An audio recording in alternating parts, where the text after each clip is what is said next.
Hi, today we want to talk about light on form. Most objects that you'll be confronted with when drawing can be broken down into basic geometric shapes.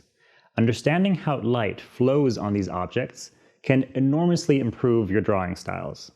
So today we'll be looking at a sphere, which is one of the major organic objects that we'll be confronted with when drawing figure or other objects. So understanding how light flows around this object is what we'll be looking at today, and trying to understand how we can translate it into drawing.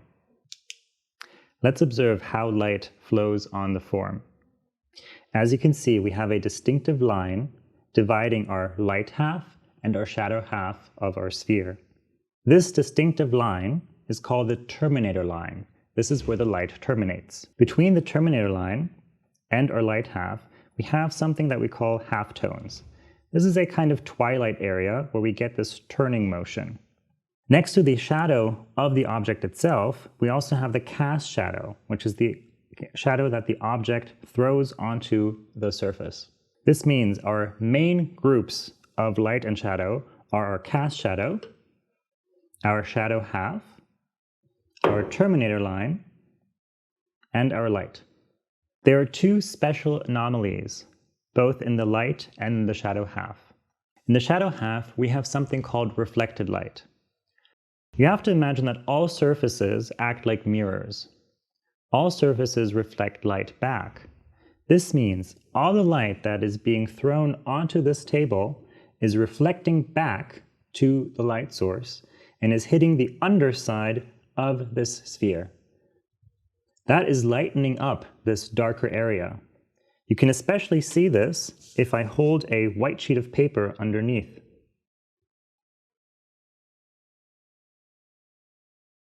The intensity of the reflected light is dependent on the texture and color of the plane that our object is standing on. Now that we've talked about the light side, the shadow side, and the reflected light, this explains why the terminator line is perceived as the darkest area of our sphere. The reflected light lights up the lower surface that is in shadow, but it doesn't get all the way to that transitional area that we call the terminator line, whereas the light from the light source also doesn't hit that area. So this is the only area that is not receiving any light from either source. That is why this is the darkest area of our object. On the opposite of the spectrum, in the light, we usually have a highlight. This is a very matte surface texture, so the highlight usually blends into our larger light shape. However, if we observe the same phenomenon on this styrofoam sphere, we can definitely see a highlight. There's something interesting about this highlight. Now, from my perspective, the highlight is right here. But at home, you might be thinking, what is he pointing at? The highlight is way over here. That is because the highlight moves according to our perspective to the object. The angle with which the light hits the surface is the same angle that is reflected back. My position determines where that highlight is at the exact right angle as the entrance angle of the light. This is why the highlight is going to be in different places for everyone depending on our perspective. Now that we've looked at the basic understanding of the light and shadow shapes and forms on our objects, let's look at one way how we can translate this into drawing. If we think about this object, and we think about it in planes rather than as a smooth, rounded object, we can observe how every single plane now gets a different value. Can you notice how these are much brighter than the ones down here? We can use this information now to dissect our sphere into these separate planes. We can translate the information about these separate planes into something like this. We have an array of different gray tones that we created with our graphite pencil. You can see we have our brightest white, which is our paper, and we have our darkest dark, however dark our pencil can go. This is called a value scale. We call these different grades of shadow value, and now we have this wonderful array of them, which we call a scale. Thus, we have a wonderful value scale. Much like we just observed with these planes, We can use our value scale to suggest these different grades of shading on our form and create the illusion of a turning and a rounded form on our drawing. Now that we've talked about the theory of how light works on form, let's talk about how we can translate this into actual drawing. So we've already looked at our value scale, right? It's really helpful to understand which pencils can achieve which grade of value. So a soft pencil, this usually refers to a B pencil, these can get very, very dark. Our H pencils, hard, are going to be very light. You can use the whole range of just one single pencil, or you can use a whole range of pencils going from 10B to 10H. The limits are endless. However, either way, I would recommend that you create a value scale so that you know what your darkest dark is and what your lightest light is. How light and how dark can you really go with the materials you're using? That will be helpful as you draw, and you can constantly compare if you've matched the values on your value scale or if you need to continue shading. In order to draw our sphere, we first need a circle. You can use a compass, but you can also practice freehand drawing your circle. But for this exercise, it's enough if you copy or trace a circle this way. First thing we want to think about is, where do we want our light source to come from? I was thinking of the top left. I can make a note of that by creating a little arrow that reminds me from where my light source is coming. So after understanding that my light is coming from this direction, in perpendicular position, my terminator line will appear maybe something like here. I can now go around the form and think about the half moon kind of shape that we're going to perceive as the terminator line turns around the form. I'm going to start doing this in angles. This is basically the idea we had of breaking down the form into these planes. I can move this line according to how bright or how dark I want my light to appear. A larger and brighter light is going to push the line further back. A dimmer light is going to push the line further towards the light. This would be a rather dim light. If I push the line further back, I can create a larger surface area of light.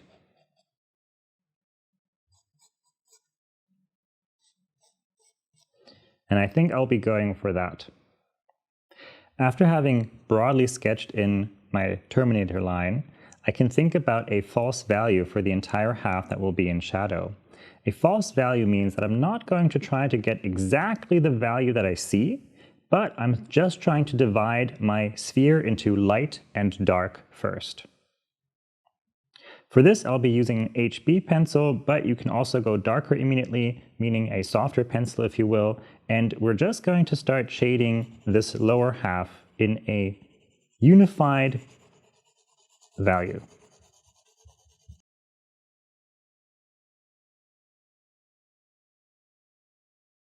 We've now created a very simple and broad division between our light and our shadow. We can now accentuate our terminator line and make it darker. This way we can make sure that this is always going to be our darkest area in our sphere. While I'm darkening this line, I can also round off some of these edges of the angles that I have created earlier.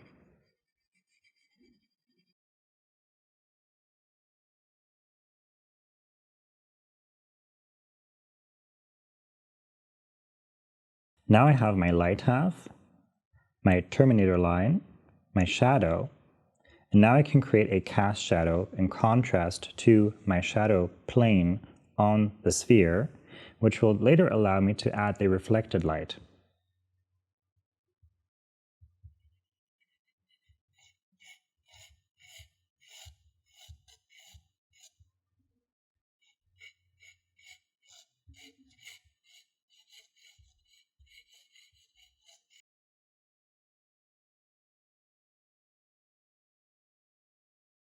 In these early stages of the drawing, it's not too important if we become too perfect immediately. We're just blocking in the major shadow shapes, the major lights, and the major surface areas of our values.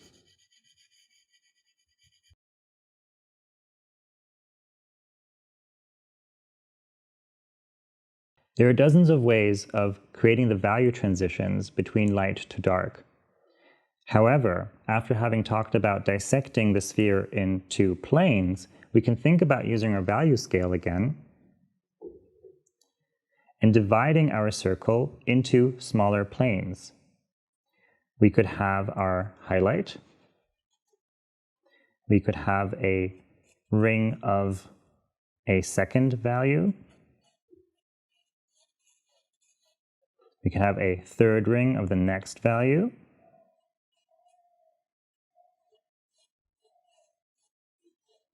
And a fourth ring, and so on and so forth.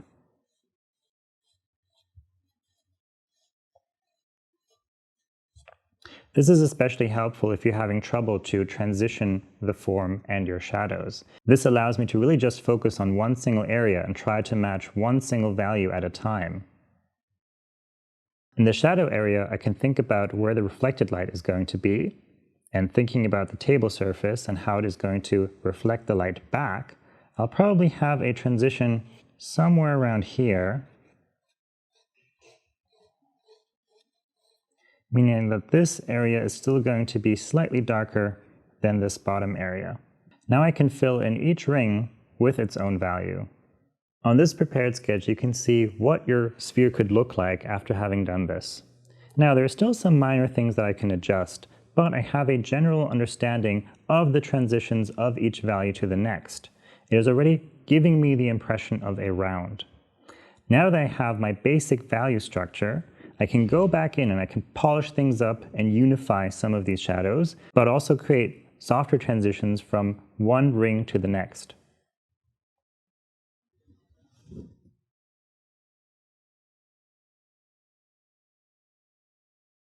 I can continue to blend these rings by adding soft layers of graphite on top of each other.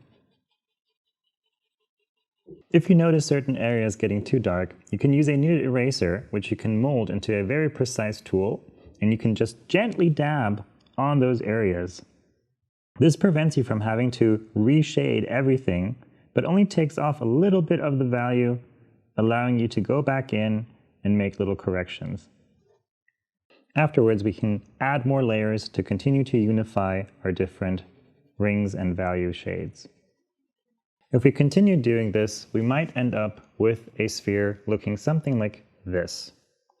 I can still go back in, I can still make some corrections. I now have a general drawing of the sphere. We have our light half, we have our shadow half, we have our terminator line, we have our highlight, we have our cast shadow, and we have our reflected light. It's giving us a nice rounded suggestion in space, and I've made the circle into a sphere, using the value range and the dissections that we've talked about. I hope these tips were helpful for you. Continue practicing your drawings, and we wish you a lot of fun. We now know that the terminator line and understanding how the terminator line. So if my light is coming from this direction, my terminator line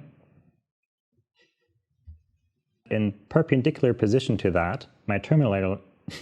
Oh my God, das gibt's doch nicht. Nice rounded sphere with a terminator line.